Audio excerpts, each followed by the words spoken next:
C'est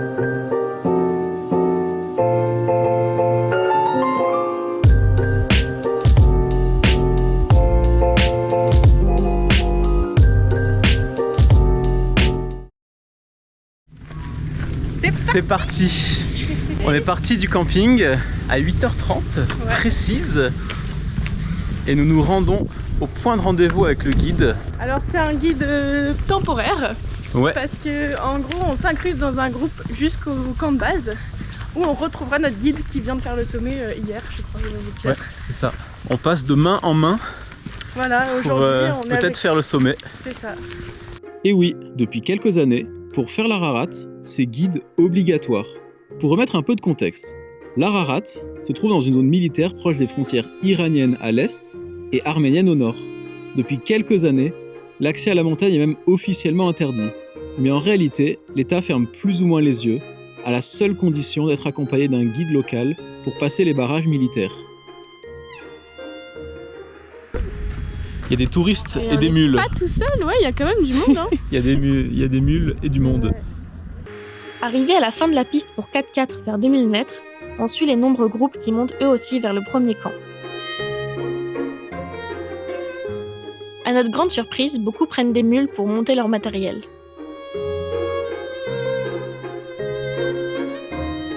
À 3002, on arrive au fameux camp de base. Et là, faut dire qu'on s'attendait pas à ça. Une cinquantaine de tentes en tout pour les différentes agences. Pour un sommet fermé au public, il y en a du monde. Le grand luxe. Non mais il faut voir l'épaisseur des matelas. On dort mieux là qu'en 2 mois d'expédition. On dirait qu'on dort dans une salle de gym. Ah ouais, un peu. Bah il y a lutte ce soir. Ce soir il y a lutte. Et donc depuis le camp 1, on voit le deuxième camp qui doit être à peu près là sur la vidéo, qui est à 4200, donc à 900 mètres du sommet. À tout cœur les amis. Ouh là là, ça va faire mal hein.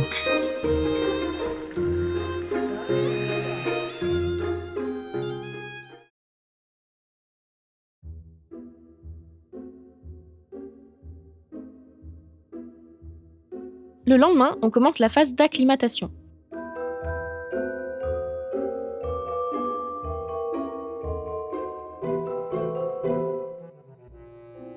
On s'assoit à 4000, ça y est, on est à 4000. Première fois qu'on a 4000 ensemble. C'est vrai. On monte au camp supérieur à 4000 pour faire des globules, puis évidemment, après on redescend.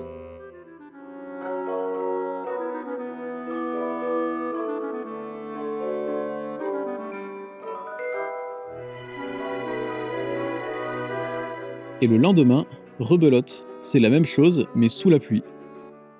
C'est la pluie. Il pleut. Ça fait 20 minutes qu'on a commencé. Il y a tous les groupes qui mettent leur manteau là. Puis nous aussi. Hein. Bon, en fait, c'était pas hyper violent comme pluie.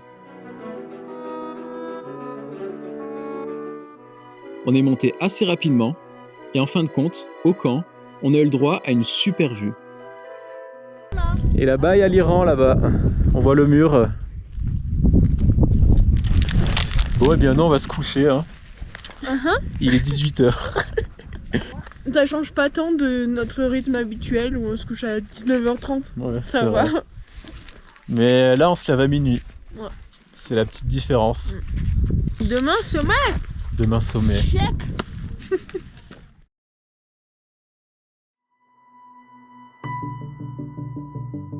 Le jour du sommet, on s'est mis en route vers 1h du matin. Il y avait beaucoup de monde devant nous. Au moins une cinquantaine de personnes. On avance tranquille et apparemment ça suffit. Et là on voit les lumières de la ville au fond là, trop classe. On arrive à la neige. Je sais pas si on voit mais le sommet il est là. Ouais, il y en a 2. Je sais pas si on le voit sur la caméra. Et puis peu à peu, en allant doucement, on s'est mis à doubler des cordées jusqu'à arriver les premiers au sommet. Eh ben super! c'était juste magique.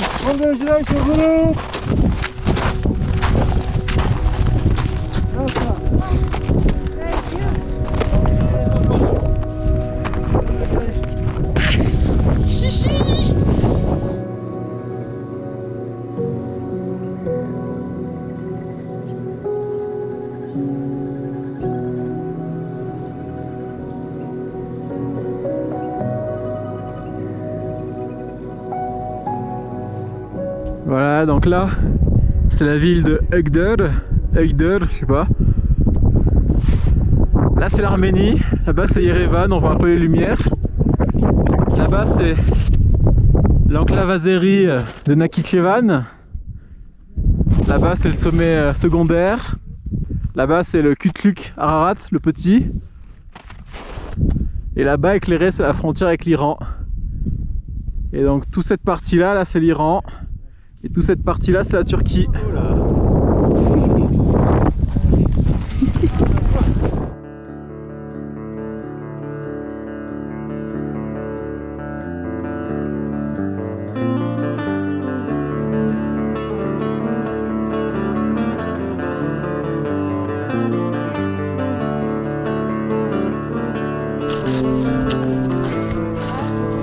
La descente après, ça s'est bien passé, il n'y a pas grand chose à dire dessus. Le soleil commençait à peine à se lever, c'était magnifique.